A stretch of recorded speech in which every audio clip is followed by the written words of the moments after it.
Well, good afternoon, everybody. Welcome to you all on Facebook Live. I'm delighted to introduce you to not only Professor David Carpenter, who is now very familiar to you all for his fantastic foreword in the auction catalogue, and our thanks for him to give up his evening to come and be here to answer further questions about this fantastic discovery. And of course, the man of the moment, the secret, Michael Leigh-Mallory, the man who found the coin back in September 2021, and who, of course, is the reason why we're all here today. I don't need an introduction, but I will, of course, be pitching to our panel and answering some of the questions that have been thrown our way, but also some of them which are maybe burning questions about the discovery itself that may be important to you. And, of course, whether you're hobbyists or whether you're amateur historians or whether you're just passionate about the find itself and the fantastic story that's come as a result of it, I'm sure and we hope that some of those will be answered at least this evening. So without further ado, I'd like to throw open the first question to the panel. I suppose this one's for you, David. Why was Henry III forced to produce his gold coinage? Well, Henry III was saving a big gold treasure. And the reason for that was that he wanted to take or send an army out to Sicily to conquer Sicily for his second son, Edmund, who'd been offered the throne of Sicily by the Pope. And so that was why from the mid-1250s onwards, he's accumulating this huge gold treasure. He's saying to people, if you want concessions and favour from me, you must offer me gold. And that was the situation in 1257, when suddenly Henry ran into a financial crisis, partly because of the need to fight a campaign in Wales. And so Henry thought, oh God, I'm now going to have to spend this gold treasure. But how am I going to spend it? Because the form of it was foreign gold coins and probably a lot of gold in foil, in just like strips which people had acquired of gold, they'd acquired from goldsmiths. And so he thought, well, I can't spend that very well. What I'd better do is to change it all into my own gold coinage, and then I can spend it. And so that was what Henry thought. And that indeed what he did. He minted his own treasure into these wonderful gold coins. And so that's how the coinage came about. And I would say, this was entirely unique because there had been no gold coinage in England since before the Norman Conquest. The only coin in currency is the little silver penny. That we're also familiar with, and of course Henry III famously recoined only 10 years before. So I suppose this is a lead-on question, David, then. Do you think it was purely economic forces that meant this coinage that was so wonderfully conceived in Henry's head subsequently failed? Or were there other factors at play? Do you think political reasons behind it or purely economic came in? I suppose Michael and Spinks are very lucky that it did fail, because if it had been a great success, there would be ever so many of them, and it wouldn't be particularly valuable. So you're absolutely right. Yes, it did fail. I think there were two fundamental reasons for that. First of all, Henry flooded the market with his own coins, and so he was using it to pay lots and lots of bills, and this brought down the value of gold in general. So whereas before the coinage it had normally been 1 to 10 with silver, it now goes down to sort of 1 to 8, 1 to 7, something like that. And so goldsmiths and the Londoners, who make a lot of money from are very cross at seeing their stocks of gold become less valuable. So there's this very strong lobby in London who don't want this gold coinage because it's bringing down the value of gold. But I think there was a more fundamental reason for the failure, which is that there was just simply no real demand for a gold coinage. There wasn't a lot of gold in circulation in England. There were some foreign gold coins. People were sometimes buying strips of gold from goldsmiths. And that's a totally different situation from 100 years later, when Edward III did launch a very successful gold coinage, of which some examples indeed were auctioned by SPINK, I think, last night. But at that point, England was awash with foreign gold coins. So the gold famine had ended. There was now a glut of gold. And so gold was circulating very freely. And therefore, this is a very good basis to launch a royal gold coinage. And that just wasn't the case in the mid-13th century. So Henry, in a way, had been fooled by his own activity. He was saving up this gold treasure. He thought that meant that gold was in great demand and a gold currency would be useful. But in fact, it wasn't. He was the only person who really wanted gold. And so the whole thing was a flop. That's fantastic. I mean, on the subject of the Edward III coinage, I suppose as a numismatist, my focus would be, why was the Edward III coinage such a success, other than the obviously contextual background of there being an economic reason behind it? But do you think perhaps the fact that Henry focused so primarily on himself and principally on himself for his coinage with his penny, versus whether Edward III very much imbued the sense of the nationalistic English, let's talk about the Battle of Sluis and the conquest of France? I think that was whether it was a political reason that actually that made it more successful than Henry. I mean, one fascinating thing about both gold coins is that they were both acts of propaganda. Henry III depicts himself, and there's a wonderful thing in the catalogue here by Ben Wilde. He depicts himself in majesty, sitting on his throne. No English king had depicted himself like that since Edward the Confessor before the Norman Conquest, because the only image on the little silver penny was often a rather crude head of a king. Well, Henry is now showing himself beautifully elegant on his throne. He's saying things about his kingship. He's saying, look at me, I'm a king, majestic king. Edward III, of course, was equally saying, gosh, look at me, I'm a great warrior who's won the Battle of Sluis and all the rest of it. So both kings are using the coin as propaganda. But I think the fundamental difference, so in that sense, the coins are the same, or they're both proclaiming things about monarchy and about the kings. The difference is the one you if I may say, very succinctly put, in that the economic context is totally different, and that Edward III can launch a coin because there is genuinely a demand for a gold coinage in England. Henry III can't, because there's no demand for it.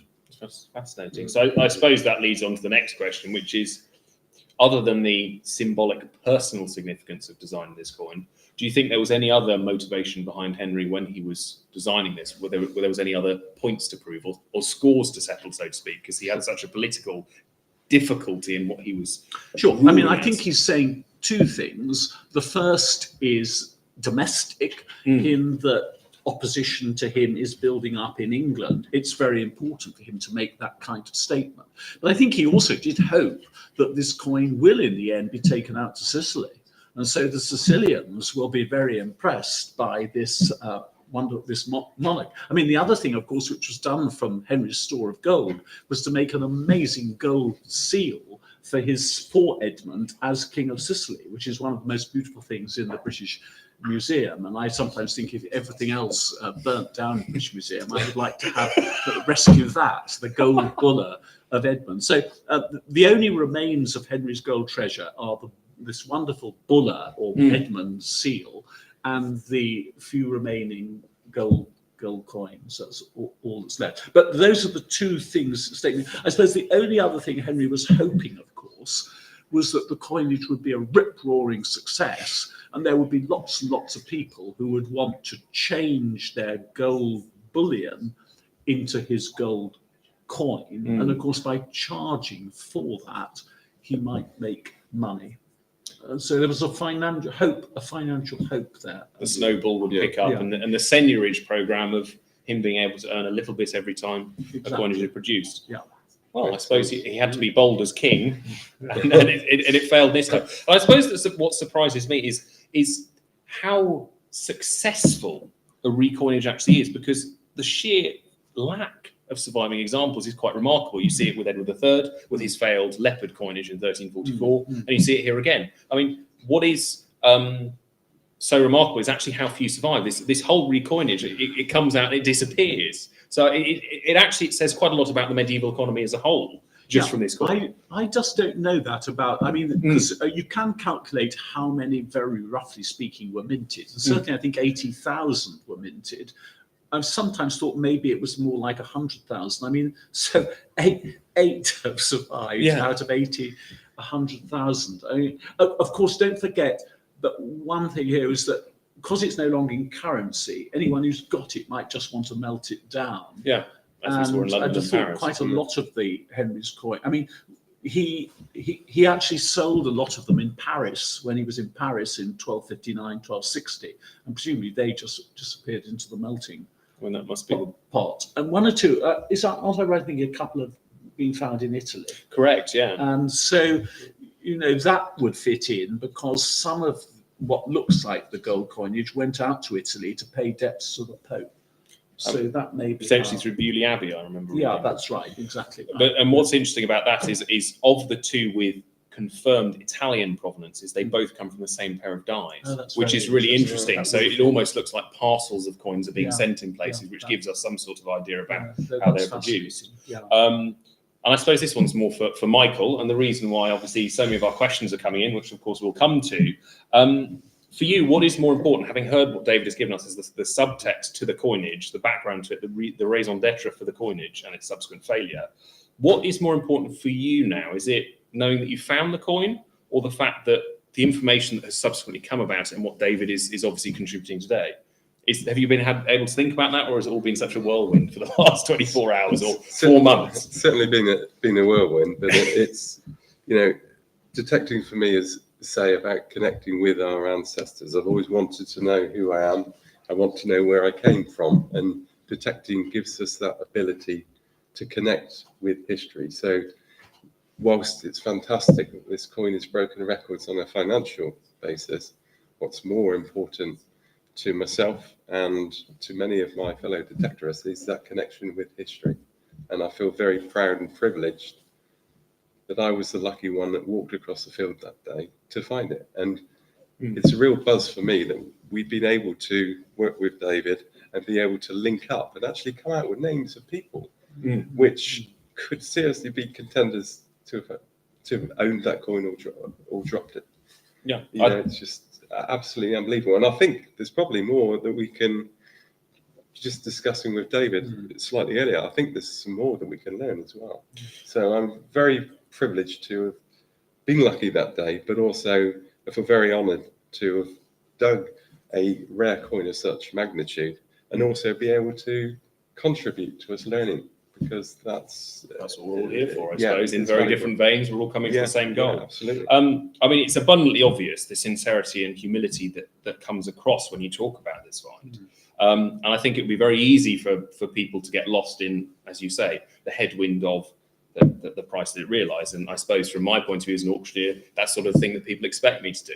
But I'm very much the same as you and David in terms of what inspired me to spot this find on Facebook, what inspired me to take the ball with it and run with it. Because for me, when you get a find of this nature, it takes over from any aspect of the financial side, and it becomes, well, what can we prove from this? What can we tell? And the fact that David has come in with this fantastic suggestion about a potential origin for the coin, which very nicely fits in with what is known in pipe roll documents, it gives us a small shred, a kernel of information that potentially we can start to chip away at and explore with other finds about how this coinage was used domestically, whether it was simply just stores of wealth being moved around, or whether there actually was, in any case, a small, medium or modicum of exchange. Who knows? That may be something that we can discover as more come out, or well, it might take another 260 years and we may still be here to look for it. But in terms of what has been found with this coin, in terms of the sequencing, the head of this coin matches with an example in the British Museum,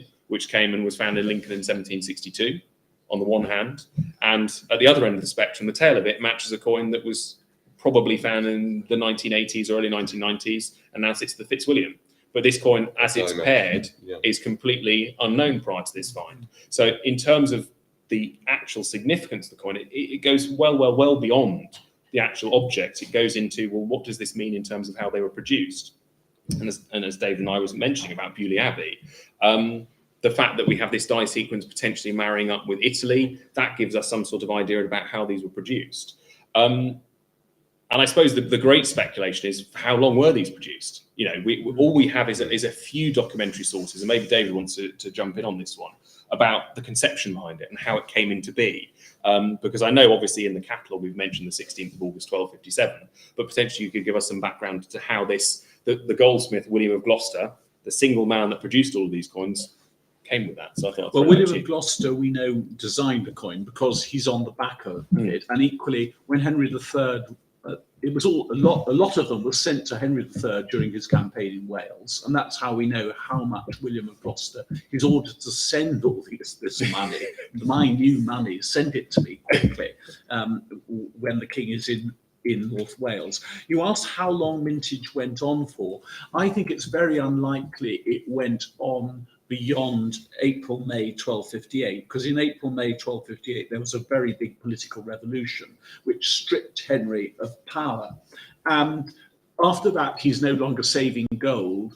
And I suspect he's spent already much of his gold treasure. So I think probably the mintage wasn't much longer than for a few months in late 1257, early 1258. And after that, it was over.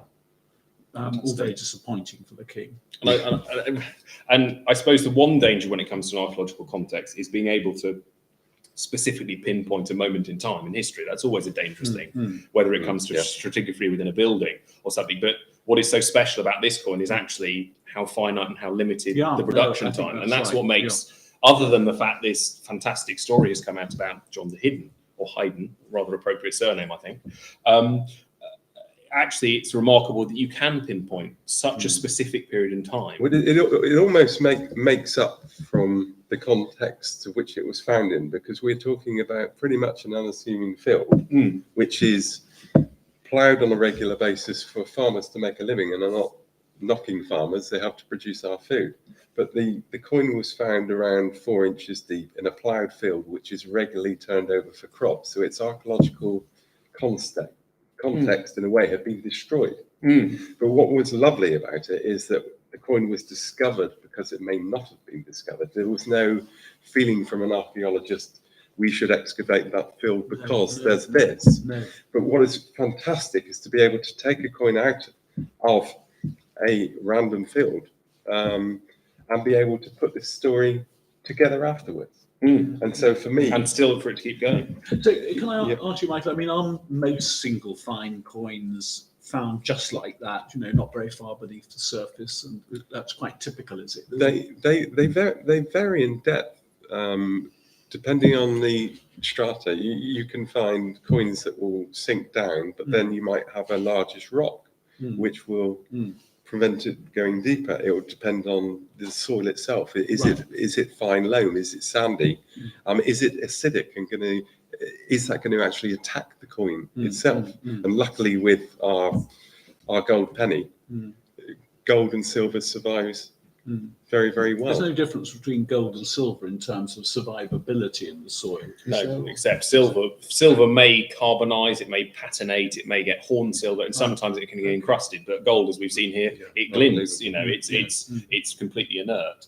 I suppose one sort of critical question that the world would ask from an archaeological perspective is, how can we, as metal detectors or within the metal detector community, justify looking at purely one source of information when we look at history, because the focus is on metallic objects. So I suppose, Michael, to you, is there any further context that you can put to this find other than just simply the coin? So it's not just a coin in isolation, it's actually not just David's work, but the metal finds, the pottery, whatever else you've noted in that field. I always pick up pottery because I find it fascinating if I find it. This particular field itself hasn't yielded a great deal of pottery.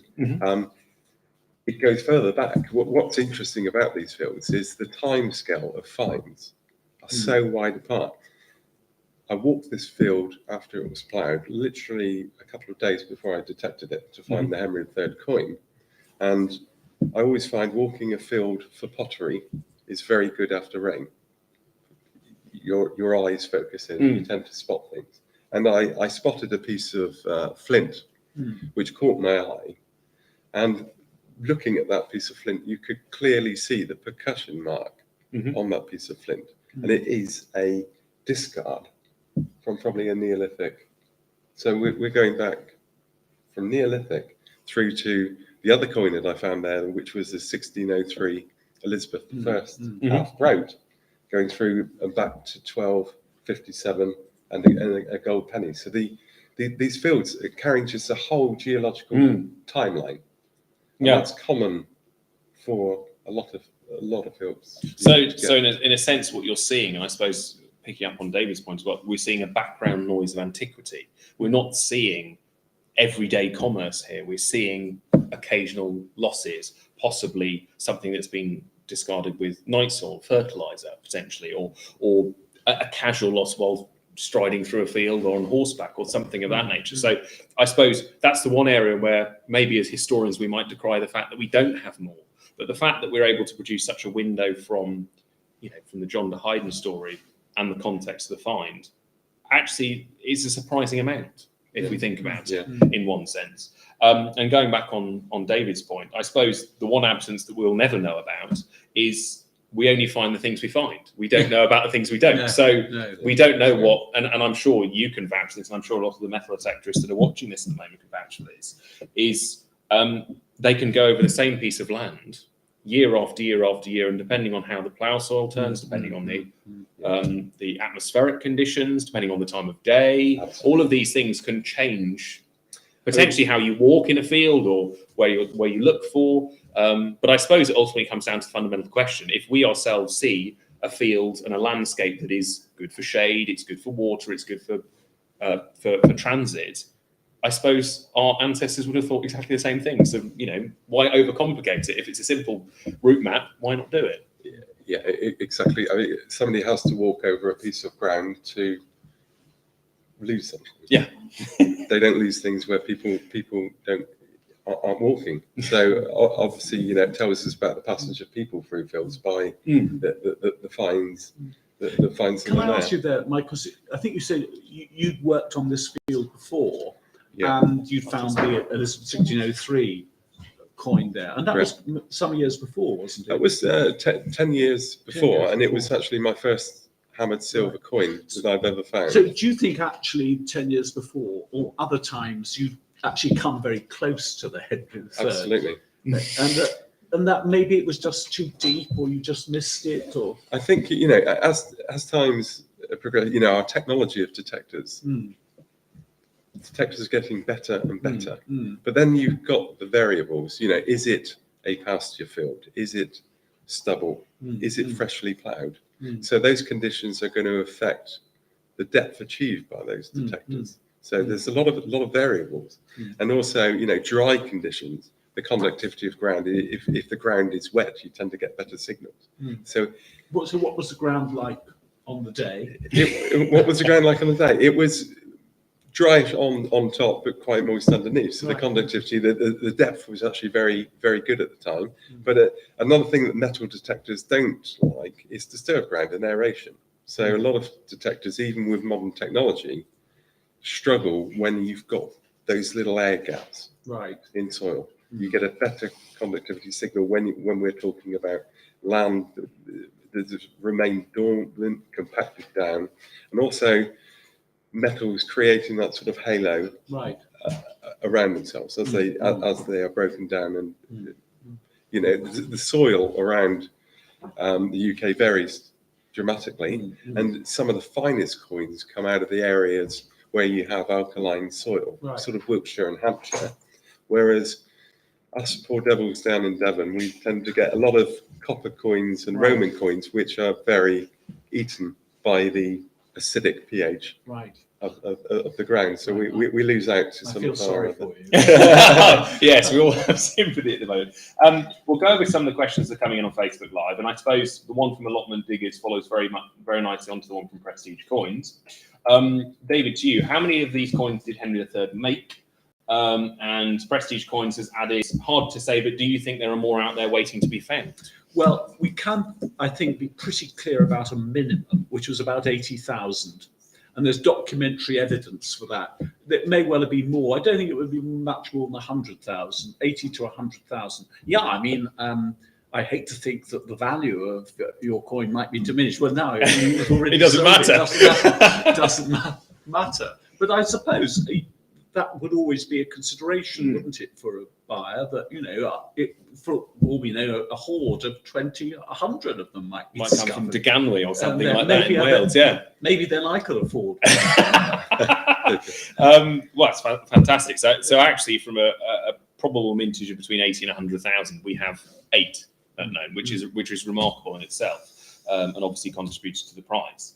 I suppose the answer to the question to you, do you think there are more out there? Having found one, do you think someone else will be as lucky as yourself? Or do you feel like, the feeling that you get when you look at a field or you prospect a site, do Do you think that there plenty of those out there? There is a definite feel you get about a site, and this had a particular feel for it, and there were some links back to around, which I've been talking to David about, around 1257, links back that far. So I suppose I had a bit of a hunch that it was a good place to go, but I never imagined, we're talking 80% luck and we're talking 20% research, and this could be a good place to go. So I'm taking away, I was a very lucky chap. I could have turned left, I could have turned right, I could have walked straight on, I could have actually had that signal and said, not quite sure about that one, and left it. You couldn't have. How often has that happened in people's lives, metal detectorists? How many times? I hate to think I think we've almost got to put those signals we didn't get out of our minds. Yes, because otherwise I think it would haunt us the famous forever. case of the Staffordshire hoard is one such example of people disregarding signals that subsequently turned out to be something rather special. Absolutely, I think the farmer said to Mr. Herbert at the time, "Oh, you won't find anything in there. It's been detected loads of times." Right. And yet the Saxon hoard of 658 how many game. items? Oh, hundreds Hundreds if of not items thousands of gold were there with to be garnets, discovered. but it proves that it is still out there. So for all those detectorists asking many questions about that, yes, I'm sure there are things still out there to be discovered. This one's a more technical question, as you were talking about the science behind the discoveries. Prestige Coins also asked, what sort of metal detector were you using? Here's a PR stunt for the metal detectors, of course. A PR stunt. I can put my hand on my heart and I can say that I was using an XP Deus 1, which is now just being superseded by the XP Deus 2, which is looking very impressive. You can afford to get that. I think at some point I will be upgrading to a Deus 2, but no, I found it with a Deus 1 metal detector, which has been a fantastic machine over the last 10 years. It's widely used. I think there's probably two most commonly used metal detectors, one being the Minelab Equinox 800 and the other one being the Deus 1 up until now. And what's interesting is that they've both got their advantages and disadvantages. The Equinox 800 is extremely good for depth on fixed pasture that hasn't been disturbed.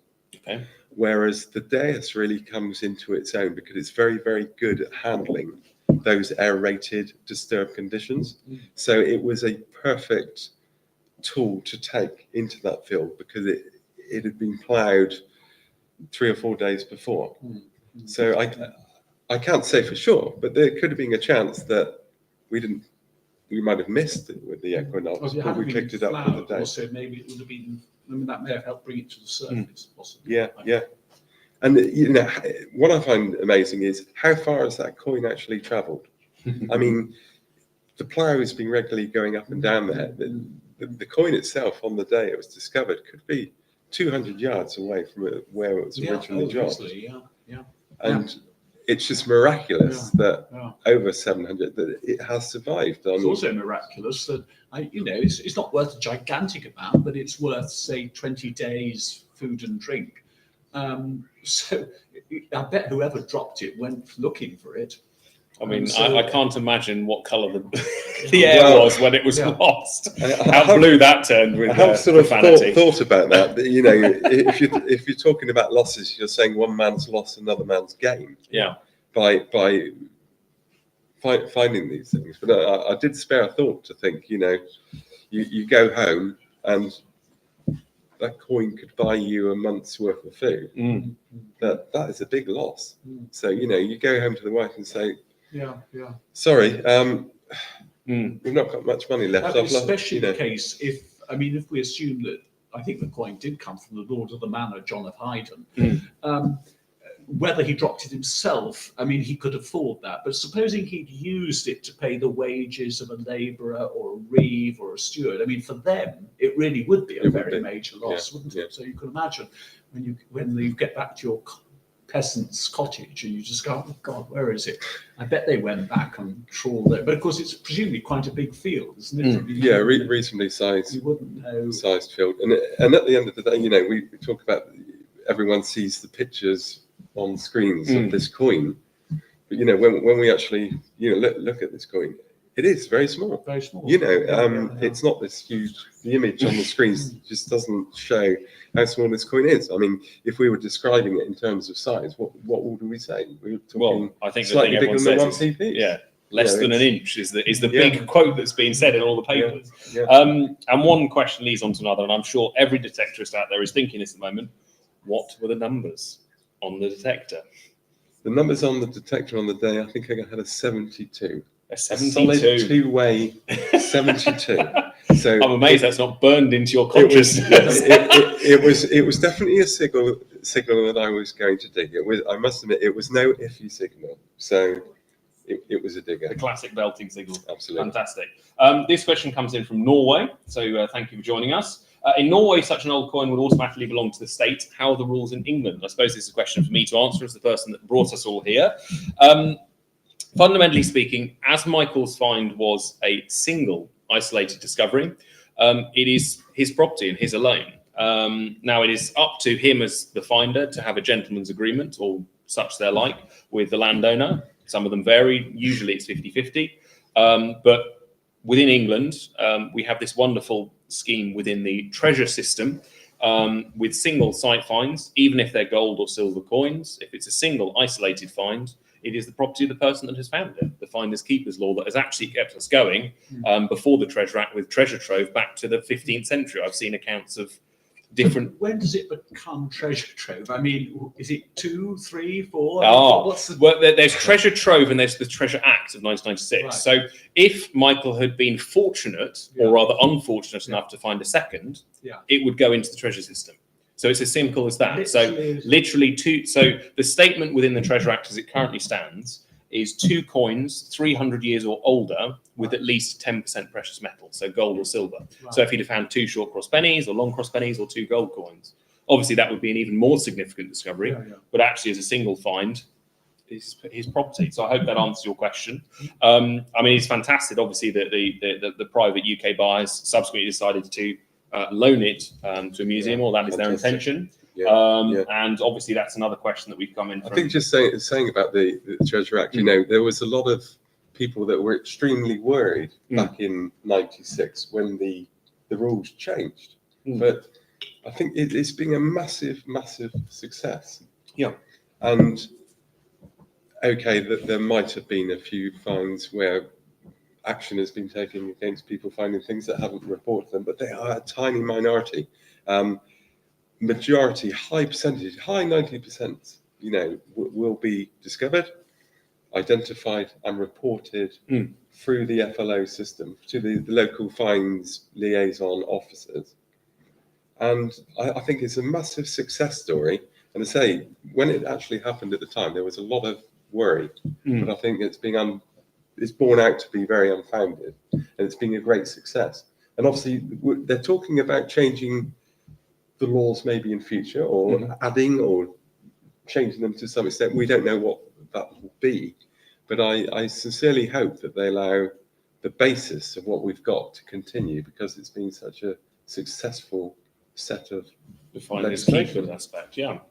Well, I mean, it has brought us all here today, and I think that's a huge testament to that. So I suppose that leads on to the next question that I had on my paper, and I'll come back some more on the live stream shortly. Will you continue with metal detecting, or is this it?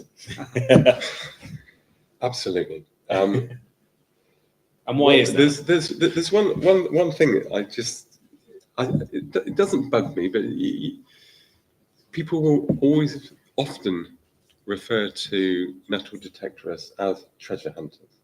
They've got a focus of going out. When we go out, we buy a metal detector because we want to go and find treasure, and we want to be rich. And that really isn't the case. 99% of our finds are ring pulls, pieces of rusty iron, and so on. And people detect for years without finding. There are people that have detected for a number of years and never found a hammered silver coin. it's a matter of luck, but the treasure hunting thing is far from that. Most of the people that I know that detect are passionate amateur historians, very interested in the connection between the find and relating that into context with the history itself.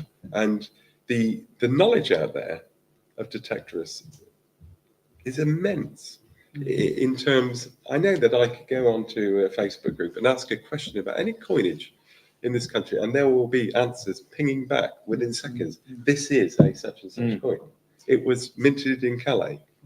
It's incredible how social media has allowed us all to be able to share knowledge so fast and so quickly, and for us all to learn about it. But I think that the thing is to say I think we're very privileged, and it's not necessarily about the value.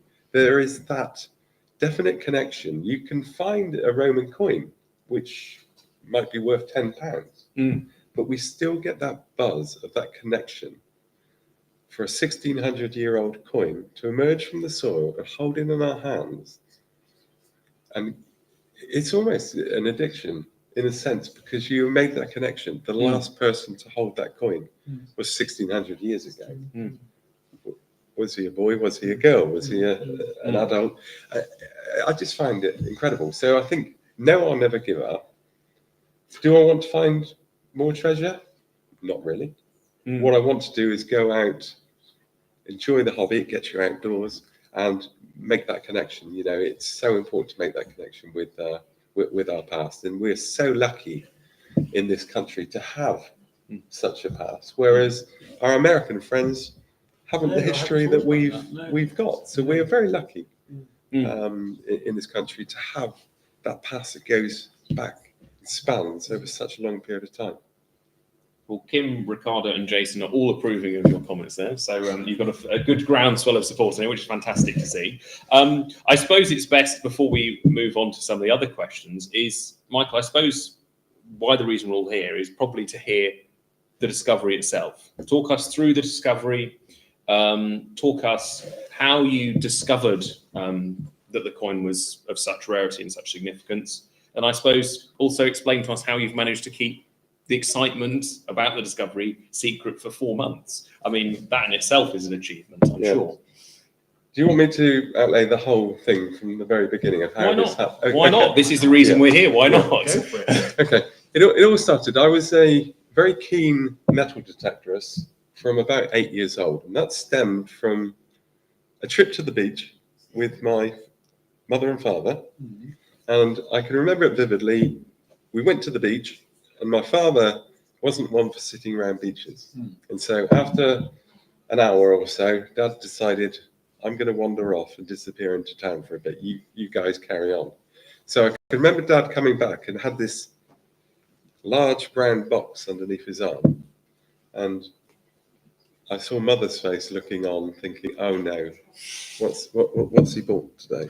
What's it? So he comes back with this, and I bought this metal detector, and I'm going to go and find some treasure. And then he put the batteries in, had a quick look through the manual, and headed off down the beach. To come back about 2 hours later, look what I found. And he found a gentleman's wedding ring, which at that point, Mum had changed from a look of disapproval to, my God, you've actually bought something that's been worthwhile. Because most things with Dad were a bit gadgetry and get left in the cupboard. So I suppose I made the connection with metal detecting at that point, and I've sort of progressed through the different models over the years. But then life progresses. We had children, me and my wife had children, and as children grow up, things change. And my Golden Mask 3 Plus was put into a cupboard and gained cobwebs for a number of years. And the reason how this whole story came about really was the fact that I promised to take my children metal detecting for over a year. And one morning my wife said to me, she said, you've promised to take those kids metal detecting. They're very bored. Why don't you take them out? So I said, okay. And I felt a bit under pressure. Yeah, okay, I'm taking the kids detecting. So we went out to a field and we dug lots of trash. And the kids' concentration span of that age is starting to wane. And I just said, let's give it just 10 more minutes. And that 10 more minutes resulted in a Elizabeth I sixpence, which was fantastic. The kids dug the hole. We had a hammered silver coin in our hands. And at that point, I realized just how much I'd missed detecting. So that evening, I sort of said to my wife very hesitantly, I think it's about time I updated the detector. I think the kids really enjoyed herself. I think this is something that we should do on a more regular basis. So I got approval to go and buy a detector, and looking at reviews and so on, we decided to go with the Deus One detector from XP. And the rest is really history, in the sense that 48 hours after receiving that detector, I stumbled upon the Henry III gold coin. I was just a lucky man that day. I was in the field for 15 minutes. A fantastic signal, ploughed soil, easy to dig. And I can remember vividly, the sun was shining over my shoulder and I saw a glint of gold. And at that point, your heart jumps. It wasn't gold foil. It wasn't a bottle top. The archetypal bottom top. It was actually gold. It was gold. I had one vital piece of equipment that wasn't with me, and that was my glasses. I could see this gold thing in front of me emerging out the soil, and I was trying to focus. And I thought, no, it's no good. I'm going to have to go back for the glasses. So I ran back to the car, came back with the glasses, looked down to see what appeared to be a king on a throne. It was gold. And then I was just absolutely so you didn't have to gobsmacked. clear a lot of dirt from it, or No, literally, it glistened as it came out of the ground. And I think I probably did the worst thing that we always say to people, don't do, is to wipe the dirt off. We're all guilty of it because we don't help know yourself. You can't what it help is. yourself. You can't help yourself. But I think anyone that anyone in a museum would probably say, never remove the soil with your finger. right? What was it I said to you that night? For goodness sake, don't clean it. Greg said to me that, do not clean it. Do not drop it in bleach. Do not get a scrubbing brush out. And being totally naive, I knew it was important. I knew it was gold. I knew it appeared to have the image of a medieval king, but I didn't realise that it was Henry III. And it was only when I shared a message to my wife where I said, found a gold coin in field, shaking, coming home shortly. Was there a dance? Or was there no time for There was no dance. I was too in shock. I was too in shock to do a dance. But somebody asked me today, said, does the gold dance exist? Well, Kim Can Whitehouse has categorically asked tell yet. you that gold dances do exist, and I've seen people do them. So ironically, I jumped into the car, and then on the way home, had a message come through from my wife, and it said, you better come home quickly. I found a coin that looks very much like the one you've just sent a picture of, and it's a Henry III-ish coin. We didn't know and one sold in America for £500,000. And I think my comment to that was, don't be so silly. It's not going to be that one, is it? And it's going to probably be worth a couple of £1,000, which is going to pay off the detector. And it was only when we got home that we decided, a couple of local detectorists came around. I messaged to say I found a gold coin. So they came around to the house as well, Martin and Garth, and they had a look, and wow.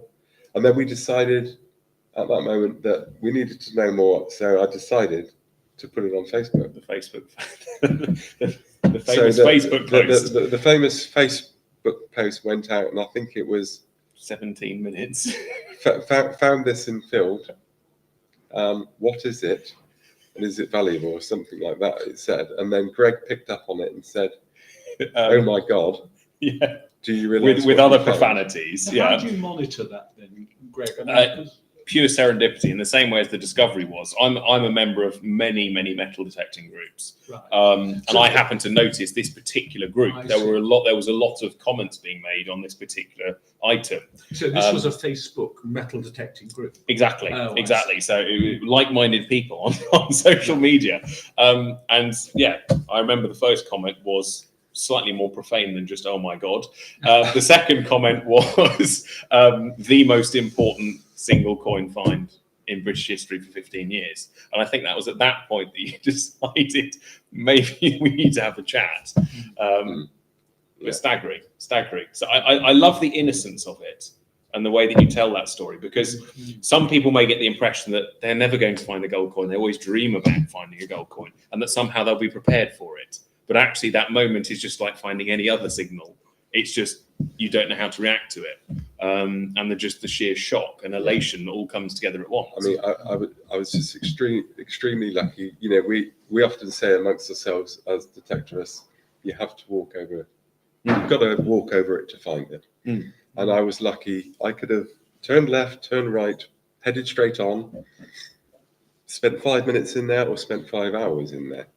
It was just down to luck. And one thing that I want to say to other detectorists out there is, you know, I didn't deserve to find that coin. The stars lined up that day, and it's been a humbling experience. It's been a fantastic experience. It's also been a bit stressful too. That's 4 months of being secretive. But I do feel for people, you know, there are people that have put in 40 years searching for types of things like this and haven't found. And I just sincerely say sorry that it was me and it wasn't you. And that I wish all my other fellow detectorists that you one day have the same luck and privilege that I've had the experience to experience. It's been amazing to meet with David and hear so much about Henry III. It's been a privilege to work with you, Greg, you know, and SPINK, and to learn so much about it. It's just been an absolute honour, and I'm very humble about it. Oh, thank you very much, Sam. I mean, likewise. I mean, that's why we're all here. I suppose that leads me on to a question to David, which is, considering Michael managed to literally unpack his new detector, and 15 minutes later turn up one of the most important discoveries in recent history. For you, having studied Henry so implicitly for, I think, since the Norweb sale in the 1980s, how does this feel for you? Does it vindicate what you've been focused on? Does the fact it's come full circle? How does it feel for you personally to have this opportunity? Extremely envious, because throughout my career, since I first studied the gold treasure of Henry III and the coinage, I've always wanted to have one. And what makes it even more worse is that the very weekend that Michael discovered it, I was only 20 miles away. So if I had thought of going out myself, which I never have done any metal detecting, maybe I might have found it. But no, seriously, I just think it's just a wonderful find, and it's just so exciting that it emerged. I mean, I think for me, the most exciting thing about it, because in a way I knew already about the saving of the gold treasure, the minting of the coinage, was being able to give some sort of idea as to how on earth one of these gold coins ended up in Hemyock.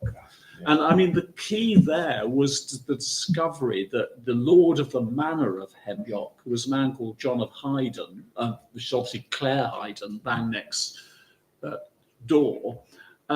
He almost certainly had a stock of gold, which he probably changed into Henry's coinage, because what I discovered was that earlier in 1257, John of Haydon had offered gold to the king for a concession. And the concession was that he should be exempted from sitting on juries, which is quite sitting on juries was unpopular then, as now. And people of knightly status frequently at this time offered gold to the king, because remember, the king's trying to save up this treasury in gold.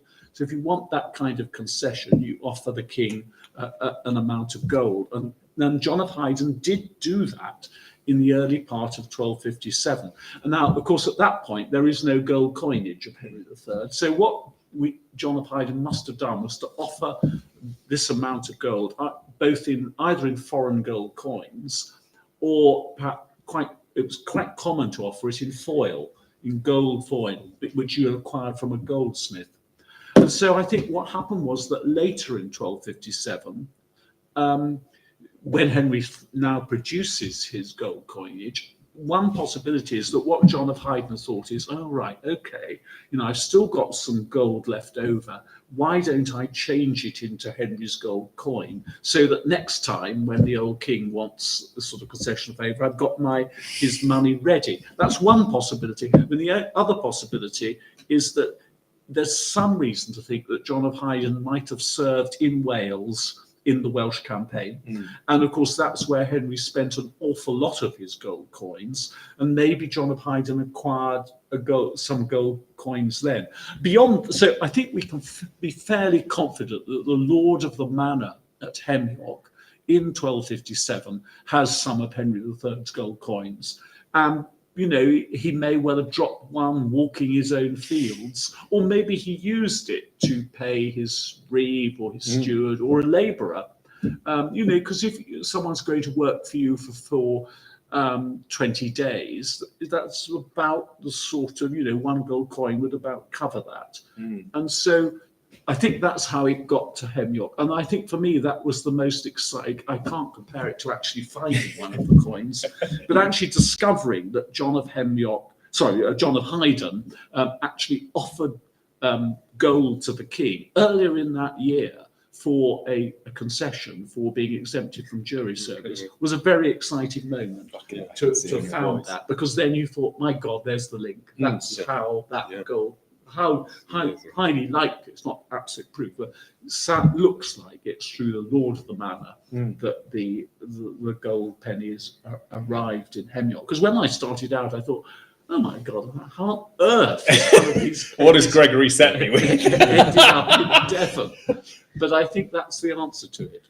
I've just been absolutely blown away speaking to you before we did the Facebook Live. I had so many questions about, what sort of person. We talked about kings and this ruthless image of medieval kings. If we look at the son, Edward I being the Longshanks, the hammer of the Scots. And I think one of my questions to you was, what kind of guy was Henry III? Well, actually, that does relate a little bit to the gold coinage, because, Henry III was generous, open-handed, extremely pious, very, very conscious of his dignity, his majesty. And of course, that explains the image on the coin. The piety explains the image on the coin too, because where did he get this idea of a coin in which the king is sitting in majesty rather than just his head? He clearly got it from a gold coin, from a silver coin of Edward the Confessor, who is Henry III's patron saint. So that's part of the background explaining the coin. But I think another one of Henry's characteristics absolutely explains it. He was widely regarded as a rex simplicicus, a very simple-minded king, which I don't think Henry was stupid anyway, but he was naive, he was simplex. And I think that lack of wisdom and that sort of also his huge enthusiasm, his character, without being sort of nailed down to common sense, made him think this coinage is going to be a great success, which it wasn't. And I think if he really understood the sort of economics of the time, he would have realized, actually, this isn't going to be, this is a non-starter. So in a way, you could write a lovely essay about Henry's character on the basis of the coin and the gold coinage. And all of that, I think, that's the background to it. So should we be actually calling Henry III the badly counselled, or Henry III unready, perhaps? That was often said about him, that he was that he was ill-advised and he took bad counsel. Yeah, you could say that very much about him.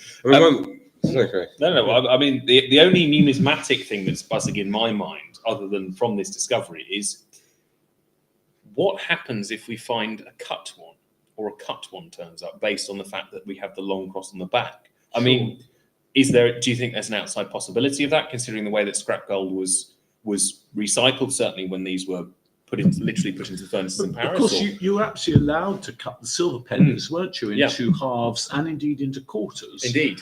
I'd have thought it's not at all impossible that you would have you could cut one of these into halves based on quarters, couldn't you? Based on the fact that we had the long cross. So maybe that was an intention of it. I don't know. I haven't ever thought of that. I mean, that would have actually, one of the complaints which of the mayor and citizens in London, when they told Henry to his face the coinage was useless, one of the things they said was, well, it's not going to be of any use to poor people because their chattels are not worth one of them, so they won't need it. I think that was probably designed to appeal to Henry's sort of well-known concern for the poor. But of course, part of the answer to that, if Henry had been quick-witted, he would have said, we could, but you're allowed to cut it into 4, which would have made it of use for ordinary people. It was a 10 pence or a 5 pence coin. And there's no record of him being able to reply like that. So that may be the most exciting thing that might be out there. Well, there we go. That would be a wonderful. What I found fascinating is you were describing the character of Henry III, and then we talked about the Longshanks, the son, and how contrasting they are. Yeah, huge contrast. I don't think this coinage. I ought to put in a puff for the book, shouldn't I? So if please do, David. Please do. Wants to find out more, they can buy this massive book, which only goes down to 1258, but does include the gold coin. No, you're so right. I mean, Edward I, his son, his whole reign was a commentary on the failure of the reign of his father. So they were equally pious in a different way, although Edward failed to finish Westminster Abbey, which Henry would have been very upset about, and didn't really venerate Edward the Confessor in the same way. But, Henry is a Rex Pacificus, a Pacific king. Edward I, of course, a great warlike king. Henry III doesn't reform the realm, doesn't legislate. Edward, a great legislator. And above all, Edward was very, very judicious in the use of patronage, whereas Henry was open-handed, profligate to those he loved. So there's a huge contrast in the character of the father and the son. I mean, I think Henry was reacting against his father, King John. I mean, John was gruesomely impious, whereas Henry was extraordinarily pious.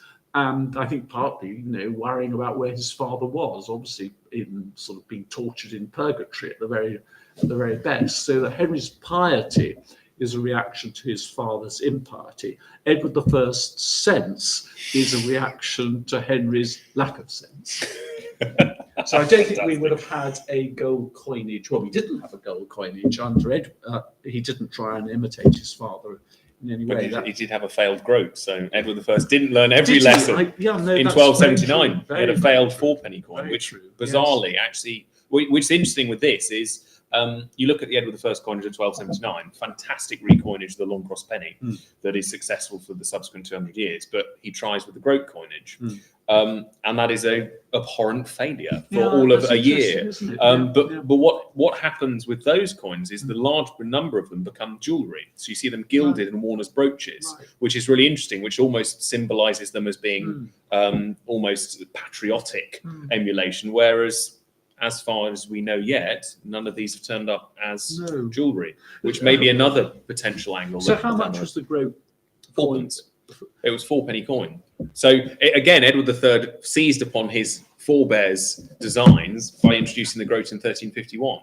So again, we have this very interesting of these small recoinages that are almost blips in the system. I can't think why. I mean, I can understand how something as valuable as 20 pence might not work. But why would a 4-penny coin not work?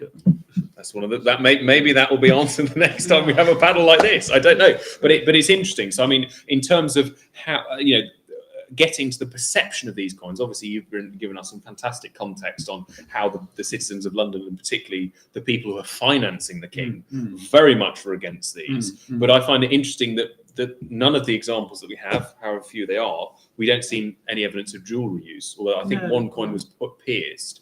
So maybe perhaps that's a question of the future, which is, would we see a cut coin? Would we see something that's been made into jewellery? Because then we can start to understand how people actually reacted to these on the day-to-day as coinage, which would be fascinating. But I suppose this brings us to a pertinent question. Michael, do you have any regrets about the discovery? God, I wouldn't have thought so. No. None at all. That's really... It's a different question, but perhaps in terms of the publicity it's caused. That's a really difficult one. I think I could have taken more photographs in situ at the time. I think, you know, I sort of excavated it and then... So you wish you had your glasses? I wish I had my glasses. Always take your glasses metal detecting with you. That's one lesson learned. Do you know the exact spot? Yeah. No. One thing I do tend to do is record finds, and we either use coordinates, or we use there are detecting apps, which will give you an accurate reference of which to record finds. One thing most of us detectorists are is we're passionate about recording as much as we can about finds, locations, and so on. And I think the data over the years has borne that out. I will say, David, I mean, David has been very kind and let me have this book. when I look at this, I think, Mike, you know nothing about Henry III. So I'm very, very, very proud, and thank you very much. Well, much more important. Just can I ask one more question about the find? So you knew the exact spot. Have you been back to the exact spot? That's the question Luke has. Absolutely go all the way around it. And that's what Luke Green's asked. It's work in progress. The answer is yes. I've done quite a bit of work around the area in which the coin was found, and it hasn't yielded anymore.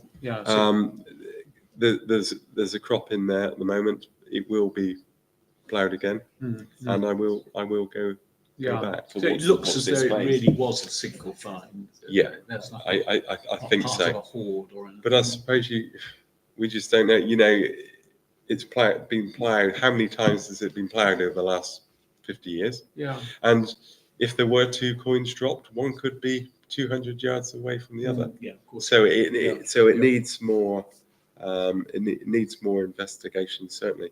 There's a question I had for you, actually, looking at I went today, whilst I'm up in London, I thought I'd use my time. So I decided to go and say hello to Henry in Westminster Abbey and say, thank you, old boy. Yeah.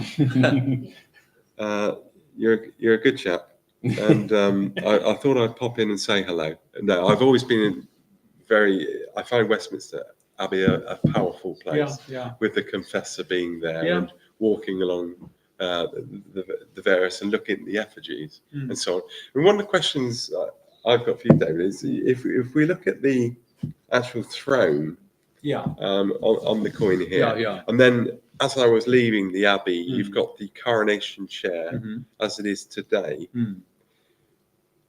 Have they followed a similar style? Because this throne here looks very like the coronation chair that I was looking at this morning. Sure.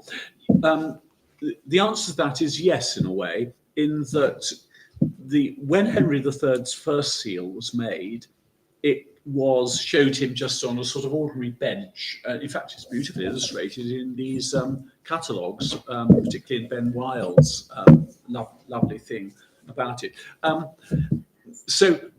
But when Henry had his second seal made in 1259, he's now shown sitting on an elaborate throne.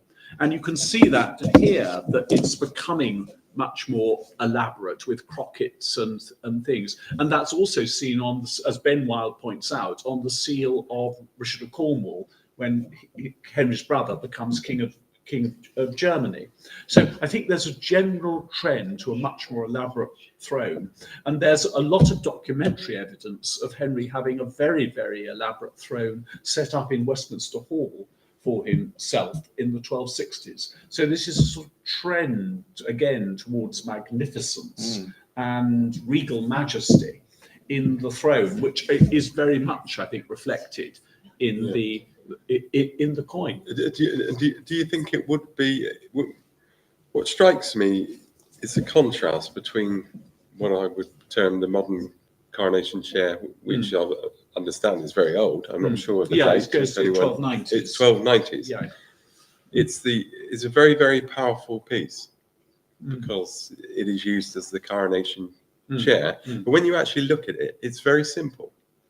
Yeah, but it's a very powerful statement. Sure, of course it is very grand. I think it would have looked grander still. I mean, it's in a very battered state, isn't it? And I think the bottom is very ornate, but I've been targeted by the suffragettes since. But you're quite right. I mean, this is all part of the display of majesty and the development of far more elaborate thrones. I mean, the contrast between Henry's first seal and second seal in that respect is quite stark, isn't it? A very simple bench, a very, very grand throne, and we can see we're moving towards it in the gold penny.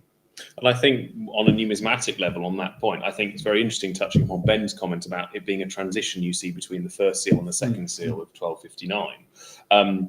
Looking at the coinage, we have 4 obverse dies. And in fact, Michael's coin is of the first obverse die that Sir John Evans pointed out in 1900. That is the most simplistic of the 4. It is the only one that has only a single ball terminal on each of the throne stands, whereas all of the others have very much more ornate, 3 or 4. So potentially what you're seeing, very much the point you're picking up on, is actually this is a king in transition. So that within the actual coinage, that's fascinating. I hadn't thought of that. The symbolism, I mean, you can see it in the corpus, and actually it answers the question Ian Jones had, which is, yes, the catalogue is very much available for purchase, and we will very much happily share that with you. What Ben's point very clearly saying, and you yourself have illustrated, is actually this is a coinage in transition. So in a sense, we're looking at this the wrong way if we're looking at it as a snapshot, because we're thinking it happened for 3 months and he gave up, when actually he was still quite fluid about the design, that it never got off the ground. But actually within that, we still see differences, which I think is absolutely fascinating. Yeah, actually, that is very much Ben's point. I'd missed that. I think that's fascinating. But yes, I mean, what's so interesting then is where does this place Michael's find? Because Sir John Evans puts it as the first obverse die, whereas traditional numismatic thought would say the most simple and naive portrait, which I think is fair to say is the coin that Michael has found, may actually be the last in terms of iconographic, because you start with the best, the one that the king really wants to see, and then you go slightly more debased. Yeah, so it's very interesting to think which way it could go, but maybe they're already beginning to think this is going to be a flop. This question for you, David, I've got here. You're talking about, obviously, we've got the effigy of the tomb that I looked at today, and I think you had said that there was some potential in the past they were going to actually open the coffin. Yeah, I mean, in the 1870s, the then Dean of Westminster, Dean Stanley, had extraordinary penchant for opening the tombs of the kings and queens buried in the abbey. It was partly on the grounds that he maintained they'd lost the coffin of James I, and in the end, James I turned up exactly where everyone said it would be.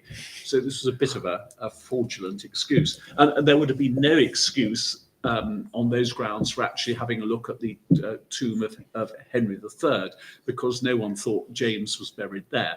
But nonetheless, yes, he sort of got going. I was once told by someone who didn't know Dean Stanley, but knew someone who did, that in all these excavations in the tombs of the kings and queens, he had one great advantage: he had no sense of smell.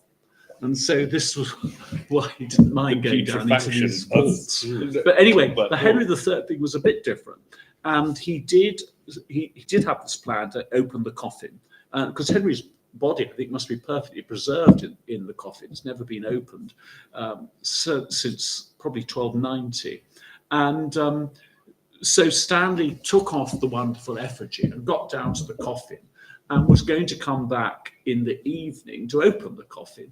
But some of his colleagues on the chapter of Westminster Abbey got anxious during the day, And one story is they contacted Queen Victoria, who said she wasn't amused by these schemes to tamper with the bones of her predecessor. So Stanley was stopped. I think all Stanley says in his account is that a feeling prevailed during the day that there were insufficient grounds, historical grounds, for opening Henry's coffin. And so all Stanley did was actually measure it, which was 6'1.5" from one way side. I used to be in favour of some sort of modern techniques to sort of image within the coffin, but I've then wrote a very learned article based on documentary sources saying what was in the coffin, in the sense of what Henry was buried in: the crown, the gloves, the boots, the general regalia. So I'm now against anything like this happening in case I'm proved wrong. Right. So that actually answers one of my questions. So he would have been he was certainly buried in a crown. Yeah, there's proof of that. Right. And rods and scepters too. So they're all still there in the coffin. Well, there you are. That's when you need metal detect next. You want to commit sacrilege.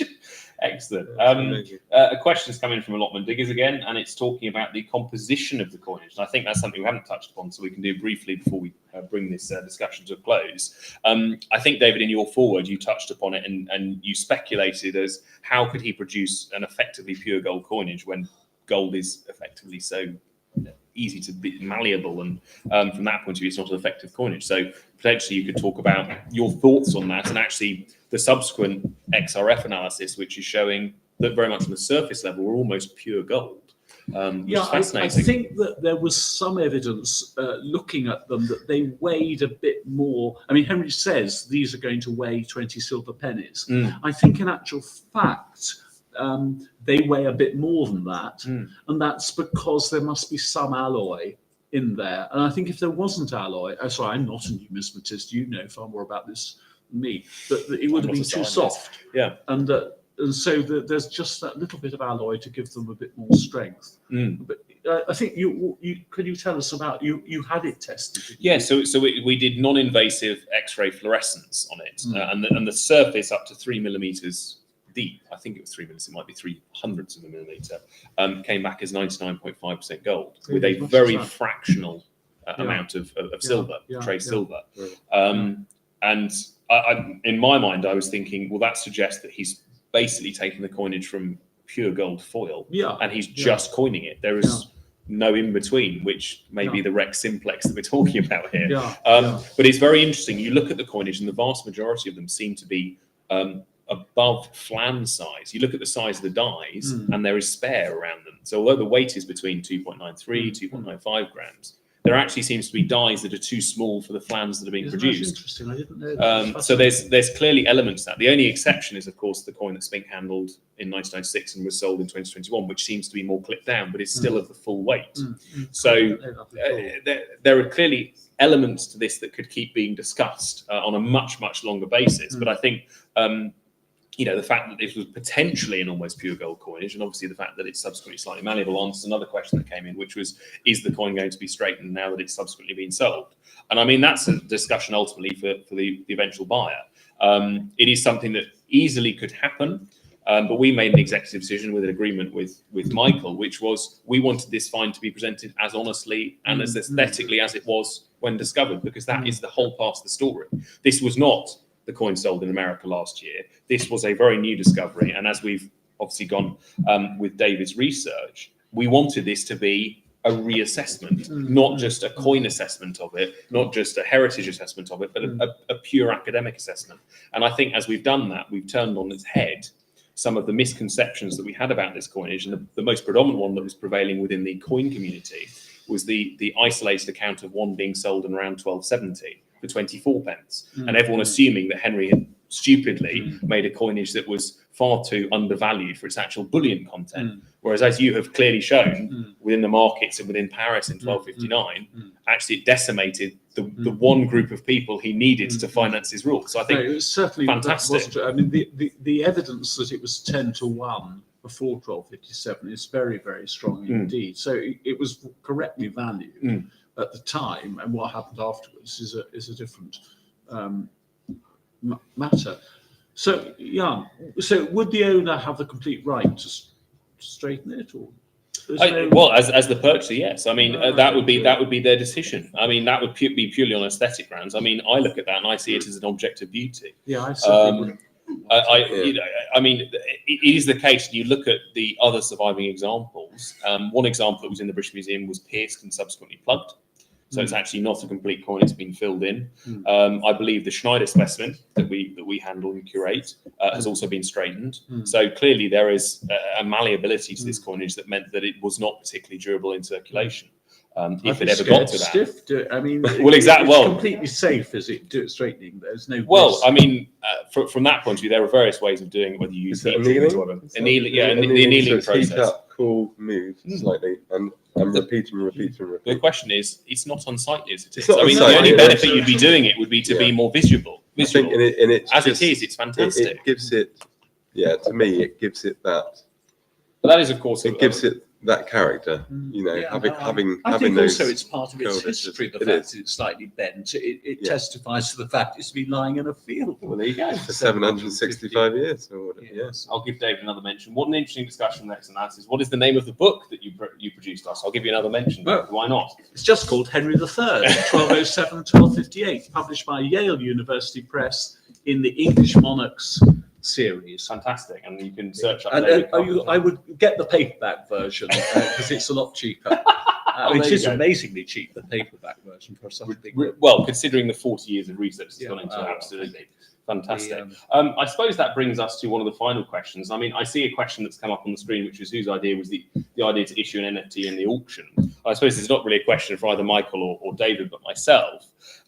This very much goes to the heart of the SPINK ethos. We were founded on the basis in the 1880s of buying the Soho Mint. We in 1897 had the great privilege of becoming Her Majesty the Queen Victoria's royal warrant holders for medals. So we have a heritage of striking and minting medals, for which we have royal patronage. And this new wave of NFT, the non-fungible token, has very much taken the world by storm in the last couple of years, particularly during the pandemic, and certainly in the same way that the discovery of this find has.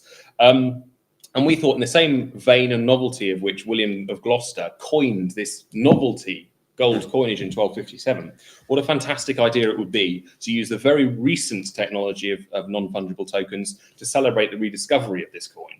And ultimately, we would do it for the benefit of charity. So the Ronald Cook Memorial Fund, Rodney Cook Memorial Fund, which is so close to the heart of so many metal detectors, and I see it on the forums, and I know very well about it. I'm sure they won't mind me giving a shout out to that. Was a fantastic opportunity to raise additional money for charity based on the huge amount of global appeal of this story, and I think we were vindicated on that. So, although it was a quirky and somewhat novel idea, actually it's very much in the same vein, not only of William of Gloucester in 1257, but in SPINK's vein in 1897. And I mean, it's just a continuation of that story. So I hope that answers your question on that front. Yeah, I think, you know, a big shout out to the Rodney Cook Memorial. Gary Cook does an amazing job. He's raised a lot of money for 3 cancer charities. He lost his father of cancer himself, and I lost my father when I was 15 of cancer. So it's a thing that we both connect with, and also Phil Fodder's out there has got a connection with cancer, having suffered with the disease himself. So I think it was just nice to be able to turn this opportunity with this new progressive modern thing that I must admit I'd never heard of. What's an NFT? I had no idea. To turn it around and be able to turn that towards a beneficial way for a charity, public good, was absolute pleasure to do. Well, William failed, we succeeded. But SPINK came up with the idea, not me. It's SPINK's idea to do the first NFT, and then we decided between us that we were going to do it for charity. So it's fantastic, and it's worked out. Thanks to the buyer for contributing to that. Yeah, absolutely. One technical question that's come in asking about, do coins that have been in private collections for many years and are then subsequently going to auction have to be recorded? And if so, if they were found together, do they have to go through the Treasure Act? Well, I suppose this is a question that both David and I can answer, having handled coins and have collections ourselves, or in the past had collections. From the point of view of private collections, presuming that they have been in private collections, whether that's pedigreed through auctions of the past, and provided they have, of course, been recorded properly before, there is absolutely no reason to record them with the fines liaison scheme. The system as it is very clogged up. So although it would be fantastic that every record of every coin that has ever sold would be on a database for people to find, logistically that would be impossible and also unnecessary. So from the point of view of individual coins, like it with this discovery, there is actually no obligation to record them, whether that's in a private collection or in the ground. It is only through Michael's diligence that we sit here today, knowing what we do about the coin and knowing the fact that actually it's been recorded properly and saved for future. And we can say in no stronger terms the gold standard that this is for showing how honesty and diligence about the provenance has ultimately translated into a phenomenal market realization. Because ultimately the private buyer only came to the auction because they loved the story, they loved the fact that it had been done properly, and they loved the fact that it could tell so much from one single coin. And this is no better testament to Michael's achievement, to David's contribution, and in small part me just spotting a Facebook post, that has come together and shown really what we as auctioneers should be doing and should be obligated to do with fines, because we owe it to every discovery that's made. We owe it to every finder that makes it. And we owe it to people like David who give such time and dedication to studies. And I can't put that any more strongly. So I think that brings us quite nicely to the final question for the panel, which I suppose is more for you, Michael, than for David. But do you think this will inspire, do you think this particular find will inspire a new image for the hobby? Because as you said before, it's so often framed as treasure hunting, or the idea that it's just for monetary gain. And I suppose in a way, this is a slightly difficult conversation because you've just gone and made a world record sum. But do you think yourself, or do you feel yourself like this is a new dawn for the hobby as a whole? No, I think I enjoy my metal detecting, and I think that once this find emerged, that we just had to do the right thing to discover as much information about it as we possibly could. And I feel we've done that. If that inspires other people to go out and detect, great. But I'm just an average guy that got lucky. And so I don't think, I'm necessarily inspired people. But I suppose, if you find something of that value, there are going to be people that will want to hunt for gold or hunt for treasure. But I say, there are a lot of detectives out there just passionate about the history. It's not what they come home with at the end of the day. It's about being out there, and they get as much buzz about finding something that is of least value at all, and they get the same buzz as something big and wonderful and expensive. Fantastic. And I suppose for you, David, will this inspire anything? Will this inspire a new vein of research or a new... I think I finish on a slightly different note. It couldn't have happened to a nicer guy and a nicer family. I think, but having met the family, I think that's fantastic.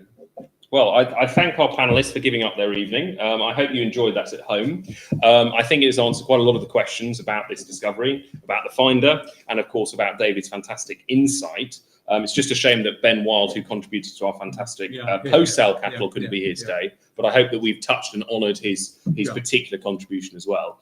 So thank you for joining us, and thank you for joining us online. And if there are any further questions, I'm sure they can be fired in our direction. But thank you for joining us. Good night. Thank you. Thank you very much.